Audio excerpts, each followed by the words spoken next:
कीर्तन की धुन सुनाई पड़ी देवताओं को। वैसे होता क्या है कि परीक्षित कथा वक्त में असभायाम संस्थित सुखे असुधा कुंभ में गृहीत्वैव अदेवास्तत्र समागमन। वैसे महाराज देवताओं ने देखा कि राजा परीक्षित को श्राप लगा है तक्षक नाग डसने का, आज के 7वें दिन की मृत्यु हो जाएगी। अब महाराज सुखदेव स्वामी भागवत की कथा रसपान करा रहे।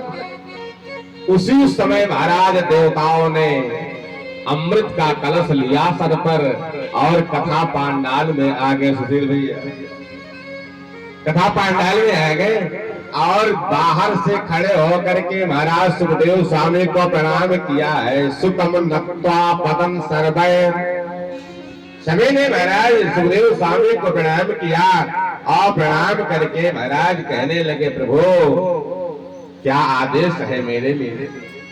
सुखदेव स्वामी ने कहा, ऐ देवताओं इसमें पूछने की क्या बात है। अरे जो भागवत की कथा चल रही है किसी व्यक्ति विशेष के लिए नहीं है, इस कथा के यजमान आप सब लोग हो। ये कथा सबके लिए है, सबके कल्याण के लिए है, सबकी है। इसलिए अपनी कथा समझ करके आप लोग आसन पर विराजमान होइए और प्रेम से कथा सुनाइए। ये जो कथा चल रही है ये केवल आदरणीय सुरेश सिंह के लिए नहीं ना तो इनके परिवार व्यक्तिगत परिवार के लिए है। ये तो भागवत की कथा आप सभी श्रद्धालु भक्तों के लिए है।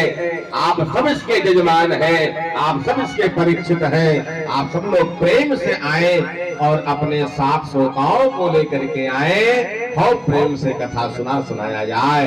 तो महाराज देवताओं ने कहा, सरकार आप बिल्कुल ठीक कह रहे हैं, लेकिन मेरा एक निवेदन है। बोले क्या निवेदन है। बोले जो कथा आप परीक्षित को सुना रहे हो वो कथा आप हम देवताओं को सुना। और हम देवता लोग अमृत लेकर के आए हैं, स्वर्ग से अमृत लेकर के आए हैं। और अमृत का महत्व आप जानते हो कि एक बूंद अगर किसी के मुख में चला जाए महाराज तो अमर हो जाए। तो आप मुझसे अमृत ले लो, सुधामृत ले लो और इसके बदले में आप मुझे कथामृत दे दो। जैसी महाराज ये बात सुखदेव स्वामी के कर्णंथों में प्रवेश करती है, वैसे सुखदेव स्वामी के नीचे की जमीन खिसक गई और महाराज वो क्रोध की ज्वाला फूट पड़ी और कहने लगे, आए देवताओं, ऐ ठगियाओ, वो तो मैं पहले ही समझ गया था जिस समय तुम लोग आए हो। मुझे पता ना तो मैंने आपका आवाहन किया है ना महाराज परीक्षित ने आपको आमंत्रण दिया। अब बिना मांगे बिना बुलाए अगर कोई ऐसे अमूल्य वस्तु को ले आकर के निःशुल्क में देने लगे तो कोई न कोई रहस्य जरूर छिपा रहता है।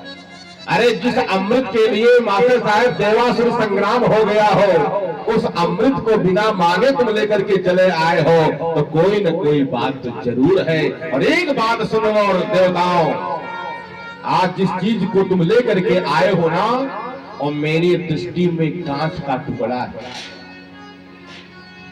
और मेरी दृष्टि में कांच का टुकड़ा है। और जिस कथा को तुम लेना चाहते हो बदले में वो तो करोड़ों की मणि है देवताओं कि सुधा का कथा लोगे आपको कांच मणि रे महा।